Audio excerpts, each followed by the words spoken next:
Bonjour et bienvenue. Pour la vidéo du jour, je me suis commandé une Scroller Box. C'est une box mystère mensuelle qui contient chaque mois de nouvelles fournitures artistiques. À l'intérieur, vous aurez de quoi faire une œuvre complète, c'est-à-dire que vous aurez un support, un crayon, un stylo, des couleurs, bref, de quoi être autonome.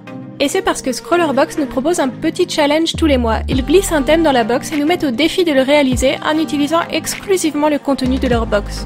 Chaque mois, il y a un nouvel artiste à l'honneur avec le print d'une de ses œuvres qui donne un indice sur le contenu de la box. Malheureusement, cette fois-ci, il semble bien qu'il y aura de la peinture, tout à fait ce que j'espérais ne pas recevoir. Et vu que les supports ont l'air d'être des cartons entoilés, ça confirme mes craintes. Mais bon, c'est un peu le jeu du colis mystère, ça permet de découvrir des médiums qu'on n'aurait peut-être jamais eu l'idée d'essayer. Sur ce, il est temps de regarder avec quel matériel je vais faire n'importe quoi aujourd'hui. Mais avant, générique bien sûr.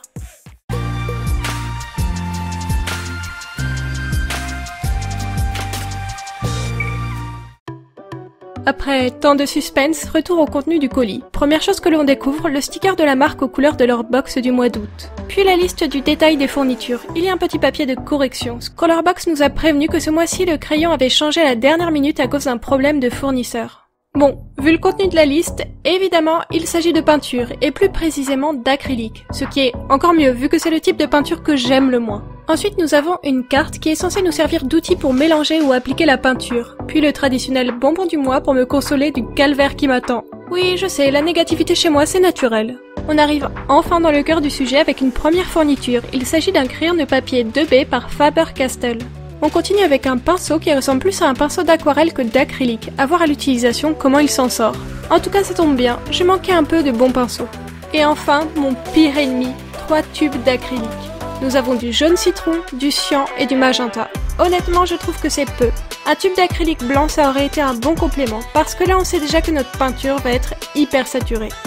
Le thème du challenge du mois est topographie du visage, mais avant de me lancer sur la réalisation, je vais essayer les tubes d'acrylique afin de me familiariser un peu avec les couleurs. J'applique sur une feuille à part les couleurs telles qu'elles sont à la sortie du tube, puis j'essaye de faire quelques mélanges. J'ajoute de l'eau pour voir comment l'acrylique gère ce paramètre, et je n'oublie pas de tester un peu mon pinceau et la finesse des traits que je peux obtenir avec lui. Je ne saurais assez vous conseiller de toujours essayer votre nouveau matériel à part avant de vous lancer au propre, ça permet d'éviter pas mal de mauvaises surprises. Pour en revenir au thème, j'ai décidé de m'inspirer des cartes de topographie et d'essayer de reproduire un effet similaire avec les ombres du visage. Et parce que nous sommes au mois d'octobre et qu'Halloween arrive à grands pas, je me suis dit que j'allais dessiner une Santa Muerte. J'ai utilisé le crayon de papier fourni par la box pour faire mon croquis. Et je n'ai rien de particulier à redire dessus. Il est très bien, mais je n'ai jamais essayé de crayon qui ne l'était pas. Mais par contre, je sais que la marque Faber-Castell est très réputée. J'aimerais d'ailleurs beaucoup essayer leur crayon de couleur. Pour ce qui est du support, il a une face cartonnée et une face entoilée. On y retrouve bien la texture de la toile et le tout est prêt à l'emploi. Pas besoin de le recouvrir de gesso ou d'acrylique blanc avant de commencer à y peindre. Et pour le pinceau, c'est bien ce que je craignais. Je pense qu'il me sera plus utile pour l'aquarelle parce qu'il a tendance à absorber de gros paquets d'acrylique et à peiner à les laisser se déposer sur la toile. Le jaune est terriblement flashy et m'agresse un peu l'œil. Et je trouve qu'il est assez difficile d'avoir un joli rendu bien lisse et net avec mes couleurs. J'ai dû me résoudre à m'éloigner des aplats bien propres que j'aurais aimé avoir pour commencer à jouer avec les effets de texture. Un des points que je n'aime pas vraiment avec l'acrylique, c'est son rendu brillant. On peut bien se rendre compte sur ma vidéo. Le côté droit est plus éclairé et se reflète sur mes couleurs. Je préfère vraiment la gouache qui a un rendu mat, mais je ne suis pas vraiment objective parce que quel que soit le médium, je n'aime pas trop lorsque ça brille.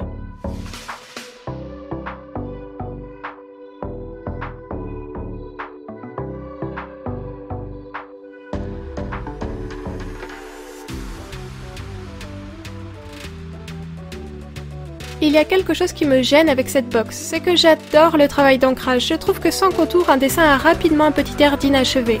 Et bien sûr là, il n'y a pas de stylo dans la boîte. J'ai bien essayé de tracer des contours au pinceau, mais avec la texture de l'acrylique, j'ai vite laissé tomber. Du coup, mes fleurs font très brouillon, comme la toile en elle-même d'ailleurs. Je n'arrive pas à dire si j'apprécie ou si je déteste le résultat. On va dire que je m'attendais à pire, mais que ce n'est définitivement pas le genre de peinture que j'apprécie. Je trouvais ça dommage de m'arrêter sur cette impression en demi-teinte et je me suis lancée sur une seconde Santa Muerte. Lors de mes tests d'acrylique, la peinture semblait bien gérer l'apport d'eau. Du coup, je me suis dit que j'allais beaucoup diluer les couleurs pour avoir un rendu plus lisse et ne pas avoir à jouer avec la texture. Mais ça n'a clairement pas fonctionné, ça ne se voit pas énormément sur la vidéo, mais en commençant à sécher, mon violet se redivisait en bleu et en magenta. Mais l'acrylique c'est très opaque, alors j'ai tout estompé et j'ai décidé de recouvrir cet échec.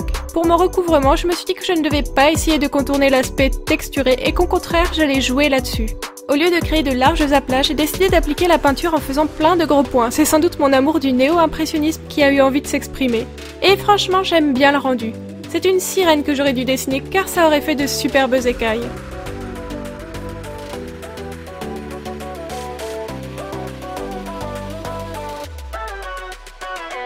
Encore une fois, je n'ai pas pu m'empêcher de dessiner des fleurs pour habiller un peu le fond, mais ça m'éloigne pas mal du thème de la box. Et pour les couleurs, comme mon visage est vert, je suis partie sur le rouge qui est sa couleur complémentaire.